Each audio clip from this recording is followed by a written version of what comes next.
it is unthinkable that one Stephen Kalonzo Musyoka will support Raila Amolo Odinga for the third time. I would rather go to Sekuru, my friend. Yeah. I would be the most stupid fellow on the earth to go and support the third time a presidential candidate, all right, without a measure of reciprocity. And without a measure of looking at the documents that he signs. That's... No, no, yeah, I mean, I come always to the defense of the former vice president, but you know, when he said that, I think he meant it.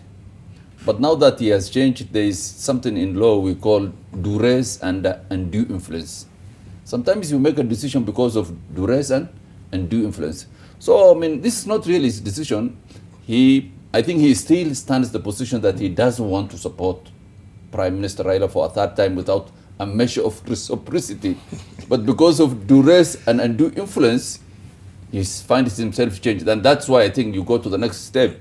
He signs even a document he has not read. I mean, he's so confused. How's that possible? No, I mean, he's so confused. The pressure is too much. I mean, this man, I think we need to sympathize with Kalonzo. This man has been put under a lot of pressure by the president and the deputy prime minister, by the deputy of the former prime minister. I mean, that is why this, and to be fair, you know, he's a very reasonable man. He's a very sober man. Normally, he will not have made the mistake he's making. But this man has been, I mean, I think he has been crushed as a person. Yes. I have to say, I mean, he's a senior counsel, and it's not a good reflection on you, on both of you, that, you know, he actually comes out and signs a document on national television, and then literally the next morning, he says, I have no idea what I signed. James, talk to me around the coalition question. That's around Azimio. 24, 25 parties together. James, I was at KICC. My learned friend did not go to Kasarani. I don't belong to a party, so that I was at home. Okay. Yeah, I was in KICC. And what happened? I witnessed the historic moment, the signing of the Azimio La Umoja agreement by political parties. I think there are 29 political parties. Most secretary generals of those parties signed. I saw Kalonzo Musyoka, His Excellency Honorable Kalonzo Musyoka, walk into the room, accompanied or in the company of His Excellency the President of the Republic of Kenya, Uhuru Kenyatta, and the Right Honorable Prime Minister Raila Amolo Odinga, and other political leaders, Eugene Wamalwa, the leader of Ubuntu Party, Lee Kinyanjui, and other leaders. You know, Azimio has a nine-member council. It's a structured organization that will deliver the presidency to this country. Kalonzo believes in the cause, and the cause was the support of His Excellency Raila Amolo Odinga. So I think but what did he say? I think there's no contradiction that Kalonzo, as a person, was not supposed to sign. He didn't sign anything. Right. It is the Secretary General who moved to the table, and I saw him move there, and signed the coalition agreement. Remember, the coalition agreement is structured in a manner that provides a set out in the Political Parties Act 2011. The coalition agreement that was signed on Saturday speaks to a general structure of governance. And I do not think that in saying that he did not sign a document, because he did not sign in himself, his Secretary General did, His Excellency Kalonzo is simply speaking to lack of knowledge of the detail. Great. The document was about joining the coalition, Azimio La Umoja. Did you see this document yourself? I will confess that, yes, I was next to the document. Yeah. I've seen the document as well, I can say that. As an object, you have seen it? I've seen it. I've seen the document. But not read it? I've read the document. Okay. Mm-hmm. Yeah, but His Excellency Kalonzo Musyoka perhaps thought that OCA, the One Kenya Alliance movement, would come into the coalition as OCA. Which is my next question. But that is not... Can a coalition join another coalition? But before we go there, I think the important thing to appreciate is that the extent some big political players will go, you know, literally to destroy others in order to achieve the objective.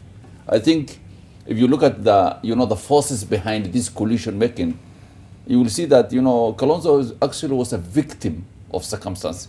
I mean, he was pushed, he was cajoled, he was I mean, how many hours were you waiting? I mean, He kept us waiting for 8 hours. Yes, yes. Kalonzo Musyoka kept us in the hall for 8 hours. But imagine how he was being panel beaten somewhere. I don't believe that he had not read the coalition agreement. It's not the first time you're Because seeing they the were in document. the side room for 8 hours. We waited. We were sweating in the room Right. for over 8 hours. So there's a contradiction there. I don't think that it would be proper for him to say he hadn't read the document. It is possible for him to say he didn't understand the context of the document, but I'm sure He had seen the document. he saw the document. And as senior counsel, he must have known what he was saying, And- what his party was saying. So help us tonight, Senior Counsel. Is it possible, because we have this situation with One Kenya Alliance, the coalition, and seems to have joined the Azimio, and according to Kalonzo, it's called Azimio Oka. Signifies Oka Alliance has joined Azimio Alliance. Is that possible? I had responded to this before, that under Section 7(9) of the Political Parties Act as amended in 2021, a political party cannot be a member of more than one coalition. So you cannot join two coalitions. In short, if you're a member of WOKA, you cannot jump to Azimio la Umoja. And therefore, political parties that signed the coalition agreement signed as political parties, individual political parties. But you know, I mean, there are a lot of mistakes that will occur during this process. I mean, and these mistakes and this confusion are occurring because of the desperation of the main players. I mean, you guys are so desperate, you know, to bring parties together. You know, you have a list of, I think, 30-something or 28. 29. Some of them even are, you know, we used to have a briefcase parties. Some of them are now a wallet. The documents can be put in a wallet. No, briefcase is too big. So, I mean, they are so desperate. They're bringing parties together. Like, you know, some of them, there was one I saw from Pokot. I mean, it's a one-man's party. There are some from Northern Kenya. But the desperation of the main players, especially the president But and the prime to be minister. fair, the other coalition as well as these wallet parties, if you like. It's one party. Not really. I mean, this one is, you know, it's an amalgam of how many parties. They take pride, actually. My learned friend takes pride that we are 28. He has a list. He was showing me. Let me tell you, James, you know... So during that process, I think there will be so much confusion because of the pressures the principal players are putting on guys to create a winning coalition. But you know, there's 28 parties. Most of them are generals without army. They have nobody. When you go to the ballot, some of them will not bring you 5 or even 10 members. Yes. Yeah. James, under the Political Parties Act, the Registrar of Political Parties has in register 85 political parties, 85. Now, out of the 85... They all meet the requirements to be a yes, political party. 85, yeah, the 85. You almost have now 50%. But 85, we got 29 political parties to join Azimio la Umoja. His Excellency, Dr. William Ruto's party and Ahmed's party, UDA, only has 5 members. And some of them have names like Jibebe. You know, clearly, you can see the winning... Governor Kabogo will not be happy with you. No. That's Kabogo's. I didn't know. I just saw Jibebe party and I was wondering, what is this country coming to? But let me tell you this. On Saturday, when this coalition agreement was signed, all members of these political parties walked into the room and seemed to say, of course, I was seeing some of them for the first time, I must confess. But the Lonyangapuo party from Northeast, for Pokot, is a very serious party. They proposed the Prime Minister as the coalition presidential candidate. It's a very serious party. And I remember Prof spoke. And so it's not a small party as you think. Maybe you think of others. The others that clearly... No, that's a very... I don't think it even has members apart from the chairman. But how is it a party without members? I mean, you know, in Kenya now, most of these parties have like, you know, officials, but they are not registered members. I mean, that's why a person owns them as property. There's a secondary market, actually, where you sell these parties nowadays. I'm not surprised if my learned friend has one party. No, I don't have political. I'm an ODM member and I'm not going to any other party. But let me tell you this, the point that Ahmed Nasir has, that you can find yourself registered in a political party without applying.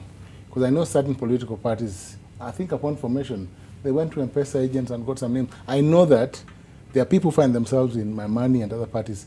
Well, you don't. If you do a search, you'll be shocked to find what party you belong. You don't know what party you belong to, I'm sure.